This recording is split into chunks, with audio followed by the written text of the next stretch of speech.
ইস্তেকামাত আলা দ্বীন, মানে দ্বীনের উপর অটল থাকা। আর যেটা আমি আরবি শব্দ ব্যবহার করলাম যে আদ-দ্বীন নাসিহা, এই আদ-দ্বীন নাসিহা এই শব্দের অর্থ হলো দ্বীন হলো কল্যাণকামতা, সত্যনিষ্ঠ উপদেশ। আদ-দ্বীন নাসিহা এর অর্থ হলো দ্বীন হলো কল্যাণকামিতা, সত্যনিষ্ঠ উপদেশ। তাহলে বুঝতে পারলাম সর্বপ্রথম যে কথা, যে দ্বীন হলো সত্যনিষ্ঠ উপদেশ, কল্যাণকামিতা। তো আল্লাহ পাক রব্বুল আলামিন রাসূল সেই তিরমিজির মধ্যে হাদিসটা নিয়ে এসেছেন যে আদ-দ্বীন নাসিহা, দ্বীন হলো সত্যনিষ্ঠ উপদেশ। আর যেমন ভাবে আমরা সমস্ত জিনিসগুলোকে পায় পায় পায় করে আমরা ভাগ করে নিচ্ছি, জেনে ফেলছি, কিন্তু আল্লাহ পাক রব্বুল আলামিন অন্য আয়াতে বলেন যে ইসলাম হলো পরিপূর্ণ, ইসলাম পরিপূর্ণ, দ্বীন হলো পরিপূর্ণ। তাই আমাদেরকে এই দ্বীন পরিপূর্ণ জানার পরেও আমরা এই দ্বীনের মধ্যে প্রবেশ করতে পারি না। কিন্তু আমাদের যত বড় বড় বিজ্ঞানীগণ, যত বড় বড় লেখকগণ কিতাব লিখেছেন এবং বিজ্ঞানীগণ তিনবার চর্চা করেছেন এবং অট্টালিকা তৈরি করেছেন, পাঁচতলা বিল্ডিং ইঞ্জিনিয়ার তৈরি করেছেন, বড় বড় প্লেন তৈরি করেছেন, বড় বড় রকেট তৈরি করেছেন, সমস্ত জিনিস এই মানব সম্প্রদায় করেছেন। কোন গরু ছাগল তৈরি করেনি, এই মানব জাতি তৈরি করেছে। তাই আমরা মাংস খেতে হয় হাড় খেলে, এটা আমাদের জানা আছে। মাছ খেতে হয় কাঁটা খেলে, এটা আমাদের জানা আছে। কোনটা নোংরা জিনিস এটা আমাদের জানা আছে, কোনটা মানব জাতির জন্য খাবার, সুস্পষ্ট খাবার জিনিস, শরীরের স্বাস্থ্যকর জিনিস, এটা আমাদের জানা আছে। কিন্তু দ্বীন যে পরিপূর্ণ, ইসলামের মধ্যে দাখিল হতে হবে, ইসলামের উপর অটল থাকতে হবে, দ্বীনের মধ্যে আমাদেরকে টিকে থাকতে হবে, এটা আমাদের জানা নেই। এই জ্ঞান চর্চা আমরা করি না। কোথায় করে জান্নাত লাভ করতে পারবো, কোথায় করে আমরা জাহান্নাম যাবো, এটা আমাদের জানা নেই। আমরা কিতাবগুলো পড়ে দেখি না, হাদিস এবং কোরআনের দিকে আমরা অগ্রসর হই না, হাদিস এবং কোরআনের দিকে আমরা অটল হই না। এটা আমাদের নিজের দুর্বলতা। সকলে আমরা অবগত আছি, ধানের সময় ভুট্টা লাগালে যেমন ধান হয় না, পাটের সময় যখন গম লাগালে গম হয় না, আমরা সকলের অবগত জানি। তবে ইসলাম কোথায় কি করতে হবে, ইসলাম আমাদেরকে হালাল কোথায়, কোনটা হালাল, কোনটা হারাম, কোনটা জায়েজ, কোনটা না জায়েজ, কোনটা আমাদেরকে আদেশ করেছেন, কোনটা আমাদেরকে নিষেধ করেছেন, আমাদেরকে বর্জন করতে নিষেধ করেছেন, সেই জিনিসটা আমাদের জানা নেই। হতভাগা দুর্ভাগ্য মুসলমান, সমস্ত জিনিস আমরা ফেলে দেখে ফেললাম, কিন্তু কোরআন এবং হাদিসকে আমরা জানলাম না। আমি বলি না যে আপনি মাদ্রাসাতে 14 বছর পড়েন, দাঁড়েন তৈরি হন, কি করেন, আপনাকে এ কথা বলছি না। আপনার ছেলেকে মহব্বত করে নামাজ পড়ে খেতে হবে, এই কথা আপনাকে আমি বলছি না। তবে সঠিক জ্ঞান চর্চা করতে হবে, আর দ্বীনের নাসিহা এর মধ্যে পরিবেশ করতে হবে, কোরআনের জ্ঞান অর্জন করতে হবে, হাদিসের জ্ঞান অর্জন করতে হবে, আলেম হতে হবে। এই কথা মুহাম্মদ সাল্লাল্লাহু আলাইহি ওয়াসাল্লাম বলেন। তিনি বলেছেন তলাবুল ইলমি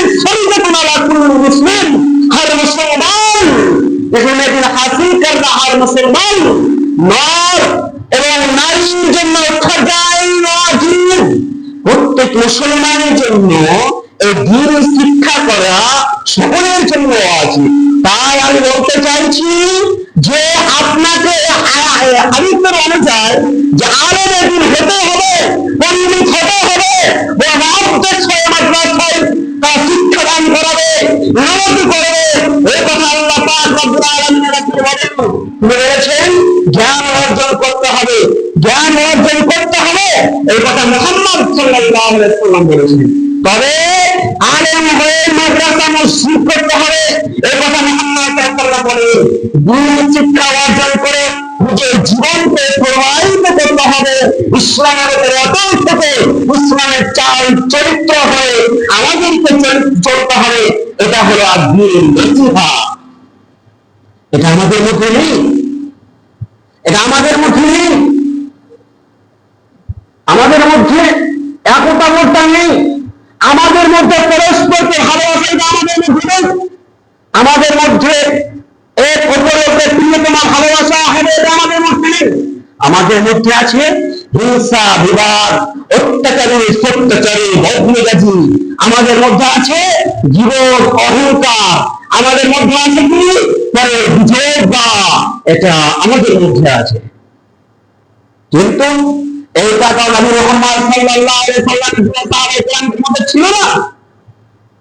এটা তো নবী সাল্লাল্লাহু আলাইহি সাল্লামের মধ্যে অহংকার, বিদ্রোহ, দুশমনী, হত্যা, অন্যায়, অত্যাচার, ব্যভিচার, এটা তো তাদের মধ্যে একতা ছিল, এগুলো ছিল না। আমাদের মধ্যে কেন হবে? সাহাবায়ে কেরাম বলে এগুলো কাজ করেনি, মুহাম্মদ সাল্লাল্লাহু আলাইহি সাল্লাম এগুলো কাজ করেনি। তাহলে অন্যায় কেন হবে? অত্যাচার কেন হবে? জুলুম কেন হবে? কেউ অন্যায় করেছে তার উপরে অত্যাচার কেন হবে? অন্যায় করেছে তার বস্তুকে ঢাকতে হবে। এটা হলো আল্লাহর আইন এবং নবীর আইন। যদি আপনি কার অন্যায় দেখে থাকেন, কার যদি আপনি অন্যায় দেখে থাকেন, তাহলে আপনি যদি তার অন্যায়টাকে ঢেকে রাখতে পারেন, আপনি অন্যায়টাকে জানার পরেও আপনি আড়াল করে রাখতে পারেন, ঢেকে রাখতে পারেন বস্তুকে, তাহলে আল্লাহ পাক রব্বুল আলামিন কিয়ামতের মাঠে আপনার আমার বস্তুকে ঢেকে রাখবেন। সুবহানাল্লাহ। অতএব মুসলমান নিজেকে মুসলিম দাবি করলাম, আল্লাহর আইন মেনে চলছে, কথা নিজেকে বলছে, কিন্তু আমরা মানতে পারছি না। এটা কি আদ-দীনুন নাসিহা? আদ-দীনুন নাসিহা মানে হলো যে আপনাকে আল্লাহর উপদেশগুলোকে মেনে চলতে হবে। এর নাম হলো আদ-দীনুন নাসিহা। এটা আমরা জানি না। এই মুসলমান কবে কি হবে? এই মুসলমান কেমন করে উচ্চ লেভেলে উঠবে? এই মুসলমান কেমন করে উচ্চ লেভেলে উঠবে? ইসলামকে টিকিয়ে রাখবে।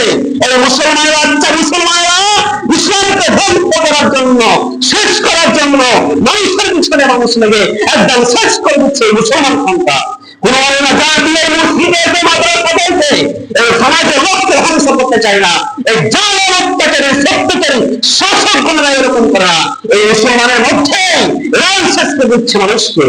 এরাই সমাজকে ধ্বংস করে, এরাই জাতিকে ধ্বংস করে, এরাই বিবাদ সৃষ্টি করে। মুসলমান অন্য কোনো ধর্ম শেষ করতে আসে না।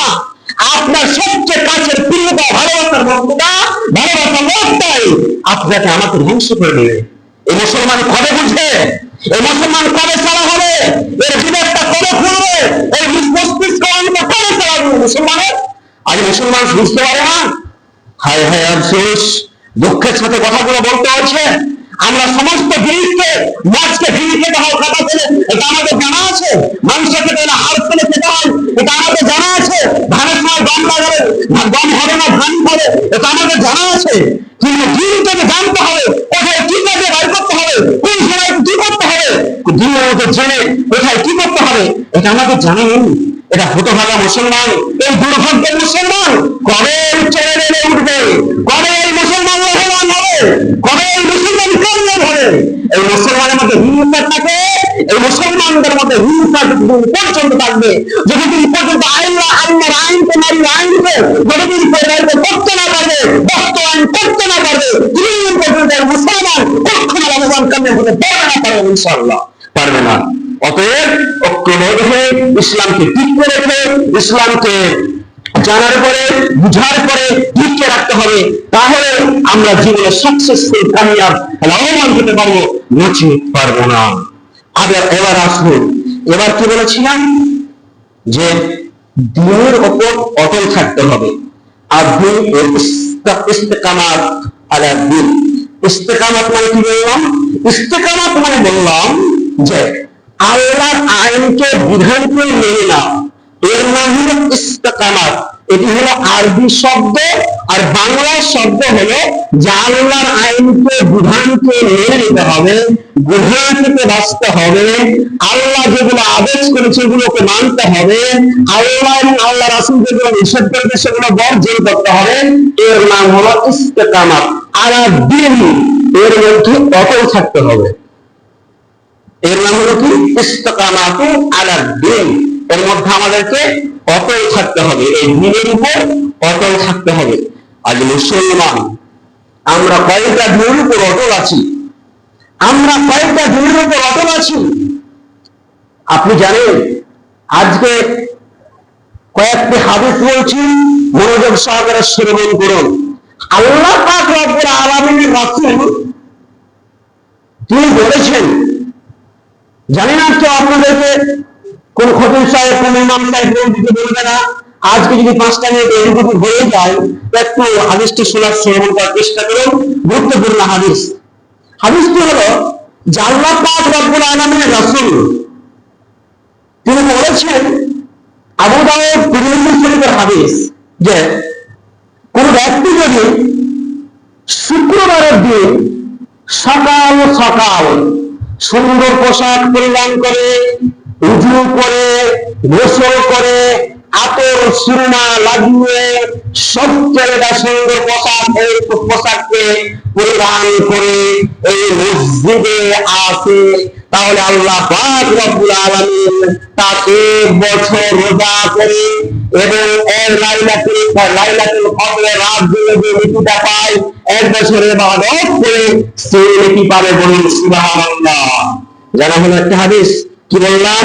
যে সুন্দর পোশাক আর গোসল করে, উজু করে, সুন্দর পোশাক আতর সুরমা লাগিয়ে যে ব্যক্তি মসজিদে আল্লাহকে খুশি করার জন্য, আল্লাহকে সন্তুষ্ট করার জন্য এই মতো সুন্দর ভাব নিয়ে মসজিদে এসে চুপচাপ ইমাম সাহেবের খুতবা শুনবে, অন্যদিকে কান দিবে না, অন্যদিকে সাড়া দিবে না, অন্য সে কথাবার্তা দিবে না, চুপচাপ সালাত 2 রাকাত 4 রাকাত সালাত 6 রাকাত 8 রাকাত সালাত আদায় করে এই মসজিদে প্রবেশ করবে, আল্লাহ পাক রব্বুল আলামিন 1 বছর রোজা করে আর 1 বছর কিয়ামুল লাইল মানে রাত্রি ইবাদত করে যে নেকিটা পাওয়া যায় সেই নেকিটা পাবে। বলুন সুবহানাল্লাহ।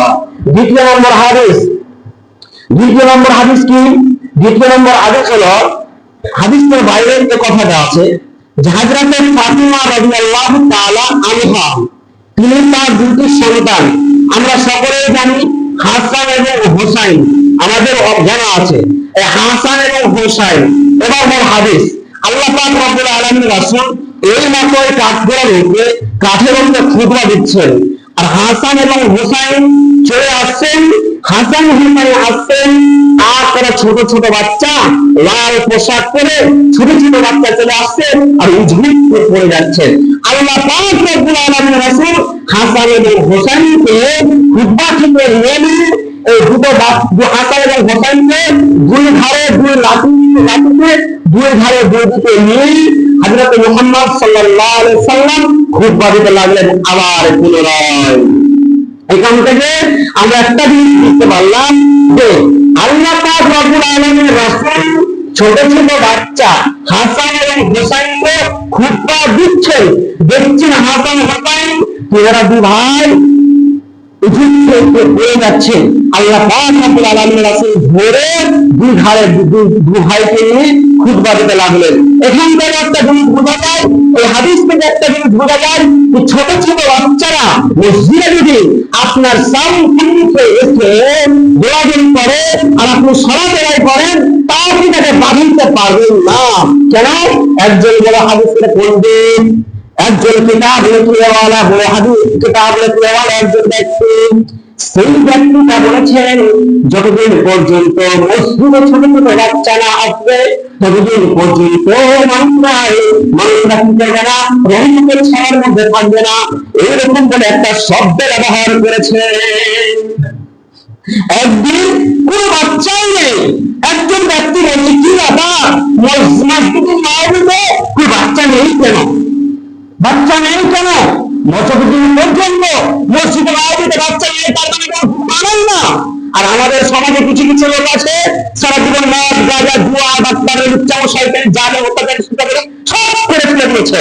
৬০ থেকে ৭০ বছর যখন পার হয়েছে তখন সেই ব্যক্তিটা দিয়েছে লোকে একটা ছোট ছোট দাড়ি তুলেছে, এইরকম করে দাড়ি মুসলিম দাড়ি হয়। দ্বিতীয় নম্বর কথা হলো যে জুয়া জানে না, রিপু জানে না, সাজা জানে না, কিছুই জানে না। চুপচাপ না একটা বাচ্চা এসে একটা আওয়াজ করে দেয়, তাহলে এমন যার মাথায় পেনটা ছিল আল্লাহ বলেছিল, এটা আল্লাহ রাসূল বলেনি। আল্লাহ রাসূল বলেছেন তোমরা নামাজে দাঁড়িয়ে গেছো, এভাবে মাথা চুলকাছো, ঘাড় চুলকাছো, পিঠ চুলকাছো, পাঞ্জাবি চাচ্ছ, নেমে চাচ্ছ, ছাড়ের লাভিরাম লাইনে ঘুরে গেছো, আবার দুটো তুলে তুলেছো, এরকম করলে তার সব বাতিল। কথা মাথায় থাকবে কি? তার সলাৎটা কি হয় বাতিল। আর একটা বাচ্চা যদি সমস্ত মা-বোনকে বলছি এই যে হাদিসটাকে আল্লাহ পাক রব্বুল আলামিন রাসূল বলছেন যে তোমাদের কাছে ছোট ছোট বাচ্চা চলে আসে তাহলে ঘাড়ে নিয়ে নামাজ আদায় করো, নামাজ চলে করেন তাহলে করে নামাজ করো, এক হাত ধরে থাকো, এক হাতের মতো করে ধরে থাকো, রুকুতে যাবা এক হাত তোমার পায়ের এক হাত ধরে থাকো, সাজদে যাবা ঠিকঠাক করে ফেরাও, আবার সাজদা করো। এত করার পরেও ছোট ছোট বাচ্চাদেরকে আসতে নিষেধ করলো না আল্লাহ পাকের নবী। আল্লাহ পাকের নবী আদেশ করেছেন ছোট ছোট বাচ্চা এক পা থেকে পার আর চিল্লা চিল্লা করে যত রকমের আওয়াজ হোক না কেন আপনার সালাত বাতিল হবে না। আর কিছু কিছু অযোগ্য জাহেল মুসলমানগুলো জাহেল লোকগুলো তাদেরকে আমরা দুষ্পায় যারা শুক্রবার মসজিদে পরিবেশ না করে আল্লাহ পাক রব্বুল আলামিন বলছেন এই ছোট আল্লাহ বলছেন এই ছোট ছোট বাচ্চাগুলো এই ছোট ছোট সোনাগুলো তোমাদের জন্য ধ্বংস, এরাই তোমাদের জায়গায় খোলা আদায় করাবে, এরাই তোমাদের সঙ্গী হবে, এরাই তোমাদের খোলা জায়গায় খোলা আদায় করাবে, এটা তোমাদের শেষ সালাত। তাহলে আমরা বুঝতে পারলাম যে ছোট ছোট বাচ্চা যদি কান্না করে আপনি করে নিয়ে সালাত আদায় করবেন, আপনার সালাত আদায় হয়ে যাবে। তবে চিল্লা চেঁচিয়ে ক্যাফে যদিও করে তাহলে সালাত বাতিল হবে না। কথাটা আশা করি বুঝতে পেরেছেন। তারপরে কি আল্লাহ পাক রব্বুল আলামিন রাসূল হযরত হাসান রাদিয়াল্লাহু তাআলা আনহা এবং হুসাইন রাদিয়াল্লাহু তাআলা আনহাকে হোসেন রাদিয়াল্লাহু তাআলা আনহু এবং হাসান এবং হোসেন রাদিয়াল্লাহু তাআলা আনহুকে আল্লাহ পাক রব্বুল আলামিন রাসূল দুই ভাইকে নিয়ে আছেন আর মাথার চুলগুলো এমন করে টানছেন, দাড়িগুলো এমন করে টানছেন, এমন করে টানছেন হযরত উমর ইবনে খাত্তাব রাদিয়াল্লাহু তাআলা আনহু বলছেন ও আল্লাহ পাকের নবী চুলটা পরে আপনার দূর করুন, আপনার ভুল দাড়ি ধরে চুল ধরে ছোট করে দিচ্ছে, এত সুন্দর তোমরা সাউন্ড কোথায় পেয়েছো, এত সুন্দর তোমরা চড়াই ঘোড়া মতো সবার না তোমরা সাওয়াটা কোথায় পেয়েছো। হাসান ইবনে মুহাম্মদকে আরে হযরত ওমর ইবনে খাত্তাব বলছেন, হযরত ওমর ইবনে খাত্তাব যখন এই কথা বলছেন আল্লাহ পাকের নবী মুহাম্মদ সাল্লাল্লাহু আলাইহি ওয়াসাল্লাম তখন বলছেন ও ওমর ইবনে খাত্তাব শুনো, এত সুন্দর মানুষ তোমরা দেখছো, এর উপরে হাসান হোসেন যেমন চেয়ে আছে এরাও তার মতো সুন্দর মানুষ। আর হাসান হোসেন যতদিন পর্যন্ত জান্নাতে যদি না পরিবেশ করে তাহলে জান্নাতটা মানাবে না, মানাবে না, মানাবে না। তাহলে বুঝা গেল যে হাসান হোসেনকে আল্লাহ রাসূল এত ভালোবাসতেন, আল্লাহ রাসূল বলছেন যতদিন পর্যন্ত হাসান হোসেন জান্নাতে না প্রবেশ করবে ততদিন পর্যন্ত জান্নাত মানাবে না, মানাবে না। তাহলে বুঝতে পারলেন যে হাসান হোসেনকে আল্লাহ রাসূল কত ভালোবাসতেন, ছোট ছোট কচি কচি বাচ্চাদেরকে কত ভালোবাসতেন। হযরত ফাতেমা রাদিয়াল্লাহু তাআলা আনহা যখন আল্লাহ পাক রব্বুল আলামিন রাসূল বাড়ি থেকে কলকাতায় সফরে যখন যেতেন, সফরে যেতে যেতে যেতে আল্লাহ পাক রব্বুল আলামিন রাসূল ফাতেমার সাথে দেখা করতেন এবং সফর শেষ করার পর যখন বাড়ি আসতেন আম্মা বলে আল্লাহ পাকের নবী ফাতেমাকে ডাক দিতেন। ফাতেমাকে বলল, আম্মা কোথায় আছো? মা মা বল তুমি কোথায় আছো? যখন বাড়ি থেকে বের হতেন, মা বাড়ি থেকে আমি ওই কথা বলতে বলতে আল্লাহ পাকের নামে বাড়ি থেকে বের হয়ে আর এরকম আল্লাহ রাব্বুল আলামিন কেমন মতো করতেন হযরত ফাতেমা রাদিয়াল্লাহু তাআলা আনহা আল্লাহ পাক রব্বুল আলামিনের মায়ের স্থানটাকে, মায়ের জায়গাটাকে দখল করে নিতেন। যখন আল্লাহ পাক রব্বুল আলামিনের রাসূলকে, আল্লাহ পাক রব্বুল আলামিনের রাসূলের উপর যখন উপর যখন হলো, তখন আল্লাহ পাক রব্বুল আলামিনের রাসূলের উপর যখন ভূমিটাকে চাপানো হলো, নিজের ভূমি যখন চাপানো হলো, হযরত ফাতেমা রাদিয়াল্লাহু তাআলা আনহা তখন আল্লাহ পাক রব্বুল আলামিন রাসূলকে বলেছিলেন, ও আব্বা জান তোমাকে চিন্তা করতে হবে না, আমি তোমার সাথে আছি। এই ভালোবাসার জন্য আল্লাহ পাক রব্বুল আলামিন ফাতেমাকে বুঝতে পারতেন না, কখনো ফাতেমাকে বুঝতে পারতেন না। আর একটি কথা কি, যখন আল্লাহ পাক রব্বুল আলামিনের স্ত্রী খাদিজা যখন মারা গেলেন, এই সময় ফাতেমা রাদিয়াল্লাহু তাআলা আনহা বলেছিলেন, ও আব্বা তোমাকে চিন্তা করতে হবে না, তোমাকে টেনশন করতে হবে না, আমি ফাতেমা তোমার বেঁচে থাকতে তোমার উপর কেউ অত্যাচার করতে পারবে না, তোমাকে কেউ অত্যাচার করতে পারবে না, তোমাকে কোনো কষ্ট দিতে পারবে না। এই কারণে আল্লাহ পাক রব্বুল আলামিনের রাসূল ফাতেমার উপর এত ভালোবাসা, এত মহব্বত ছিল। সেরকম ভালোবাসা, সেরকম মহব্বত আমাদের মধ্যে একতা নেই কেন? আমাদের মধ্যে হিংসা বিদ্রোহ প্রবেশ করেছে, ঢুকে গিয়েছে, তার জন্য আমাদের মধ্যে দিনের উপর অটল থাকতে পারি না। হযরত খাব্বাব ইবনে আরাদ রাদিয়াল্লাহু তাআলা আনহু, হযরত খাব্বাব ইবনে আরাদ রাদিয়াল্লাহু তাআলা আনহু যিনি কত কষ্ট পেয়েছিলেন জানেন? তিনি জ্বলন্ত কয়লার উপর নিক্ষেপ করেছিলেন। তিনি বলেছিলেন কি?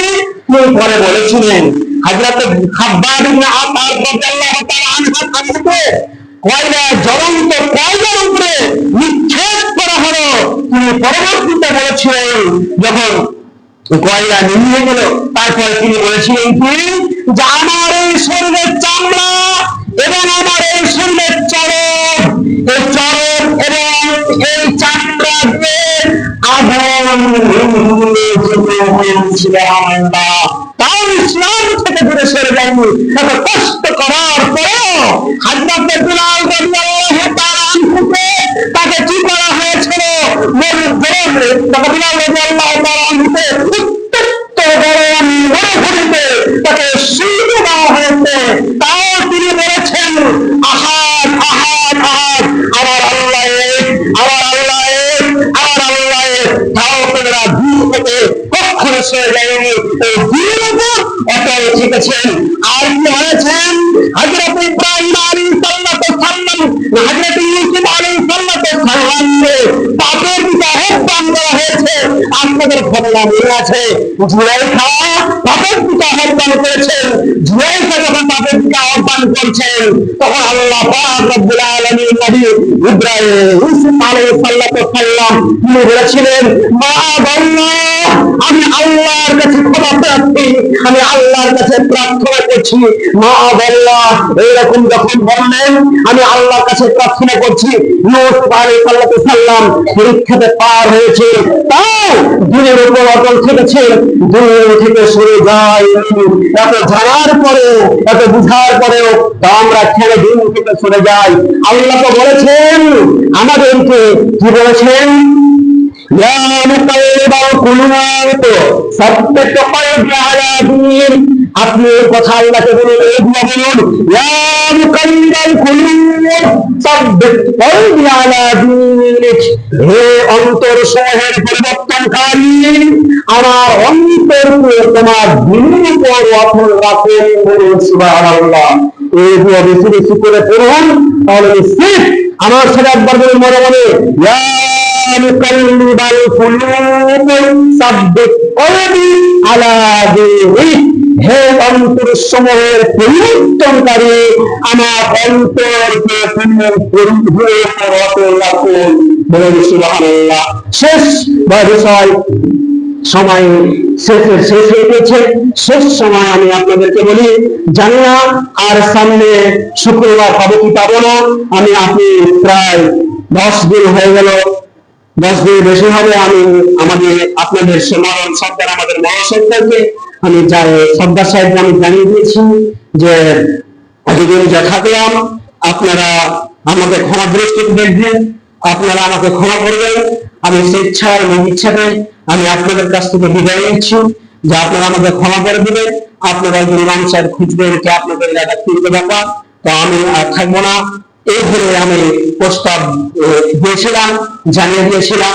তাই আমি শেষ সময় আপনাদের কাছে দোয়া করি যে একজন ভালো আলেম রেখে দিনের উপর যেন অটল থাকে, হাদিস কোরআন আমাদের জ্ঞান থাকে, আলেম রেখে বুখারী মুসলিম পাঠ পড়ার পরে তিনি জাবুদাই নাসির মাঝা মুস্তাফির পড়ার পরে তিনি একজন আলেম হয়, সেই মতো আলেমকে আপনারা একজন ইমাম হিসেবে আপনারা রাখবেন।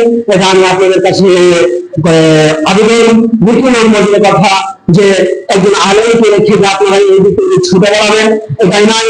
আমি ছিলাম, আমার চলতি ক্ষেত্রে এদিকে মানুষের সাথে পরিচিত হয়ে গেছিলাম, অনেকদিন এদিকে করে চলে যেতাম, আপনাদেরকে কিন্তু দুঃখ কষ্ট দেবে না কিছু আপনারা জানতে পারতেন না, তাই আমি জানাতাম না। আর আপনারাও যাকে নতুন ভাবে রাখবেন, তিনি তো নতুন মানুষ আসবে, কেমন হবে না হবে, আপনার তার সাথে ভালো ব্যবহার, ভালো আখলাক, ভালো চরিত্র, জ্ঞান, বুদ্ধি, ওনাকে পরামর্শ দিবেন, ওনার কাছ থেকে হাদিস কোরআন জানবেন, পরামর্শ নিলেন, এই মতো করে মিলেমিশে একতাবাদ হয়ে ন্যায্য মূল্য বের করবেন, তাকে রাখার চেষ্টা করবেন। আমি আপনাদের কাছে বিনীত আবেদন যে আপনারা একজন যোগ্য আলেম রেখে ওই নিয়মিত চালার জন্য চলতে পারে। যেমন নৌকা মাঝি ছাড়া যেমন চলে না, সমাজ ঠিক তেমন ভাবে, মসজিদ ঠিক তেমন ভাবে আলেম ছাড়া চলবে না। নৌকা চালাতে যদি না জানে আর নৌকা মাঝি ভাবে তাকে বসবে, এইরকম প্রত্যেকটা নৌকা যখন ঘুরে যায়, আমি পরিচিত আলেম না হয়, আলেম মানে জালেম করে কিন্তু আপনারা দেন, তাহলে ঠিক সমাজ এদিক ওদিক করতে করতে ভেঙে শেষ চিহ্নিত হয়ে যাবে, ডুবে যাবে। যেমন নৌকা সমাজে ঠিক তেমন চিহ্ন বিচ্ছিন্ন হয়ে যাবে। তাই অনুরোধ করে বলছি, আমি আপনাদের কাছে বিগত 9 করে মধ্যক্ষণ 2 বছর পার করে বিগত 7 বছর থেকে রানিং চলছে। এই 7 বছর রানিং চলতিকালে আপনাদের কাছে কোনো ভুল ত্রুটি করে থাকে, তাহলে আপনারা আমাকে ক্ষমা করে দিবেন, ছোট সন্তান মনে করে, ছোট ভাই মনে করে। আর আমি আপনাদের কাছে, যে আমার কাছে কেউ ভুল ত্রুটি করে আমাকে লাগে না, আমি ক্ষমা করে দিলাম আপনাদের কাছে, আপনারা আমাকে ক্ষমা করে দিবেন। এটা আমি আপনাদের কাছে ক্ষমা প্রার্থী, আপনারা আমাকে ক্ষমা করুন। এই করছি ওয়া আলাইনা ইল্লাল বালাগ ওয়া আলাইকুম আসসালাম। আউযু বিল্লাহি মিনাশ শাইতানির রাজিম। বিসমিল্লাহির রহমানির রহিম।